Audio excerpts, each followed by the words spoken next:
برقرارسازی قطعه‌های خوفناک راه اتومبیلگرد ودی بر تنگ ناحیه روشن ولایت مختار کوهستان بدخشان با نیروی کارگران و راهسازان اساسیاسیون استفاده برندگان راه اتومبیلگرد روشن سریز در جریان است. برای تعمیر از نوسازی و وسیع‌کنی قطعه‌های خوفناک این راه سال گذشته از جانب وزارت نقلیات جمهوری تاجیکستان مقدار 500,000 سومانی مبلغ جدا گردید. با صرف این مبلغ‌ها در قطعه دشوارگذر کارهای وسیع‌کنی بیشتر راه اجرا شده در عموم بیش از 14 کیلومتر راه فراخ و از نوسازی گردید. با سپارش حکومت جمهوری تاجیکستان برای ادامه ساختمان و وسیع‌کنی راه‌های وادی برتنگ در سال 2016 هم مقدار 800,000 سومانی مبلغ جدا کرده شد. اساسیات استفاده برندگان راه‌های روشن سریز علاقه با استفاده این مبلغ‌ها قطعه‌های حساسی راه ماشینگرد این وادی را که در نتیجه آفت طبیعی سال گذشته خوفناکترین به حساب گرفته شدند از نوسازی می‌کند.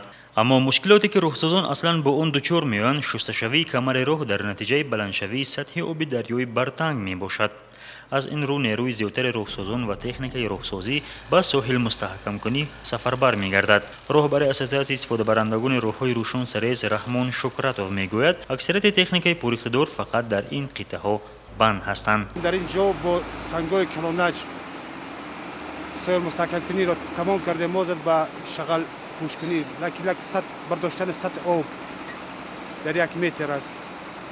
راه را برداشتن همینجا قرار داریم. از اینجا میکوچیم با طرف دیگر برای همون بورویزدونی پرمکنی و ترکشی کارو ادامه میتیم. قابل ذکر است که همساله برای بنیاد راه‌های اهمیت جمهوری و محلی داشته ولایت مختار کوهستان بدخشان از بودجه ولایت و مملکت مبلغ‌های معین جدا می‌گردند. در نقشه است که راه روشن برتنگ مرغاب در آینده همچون راه آلترناتیوی برای انتقال مال و کالا از مملکت چین استفاده خواهد شد.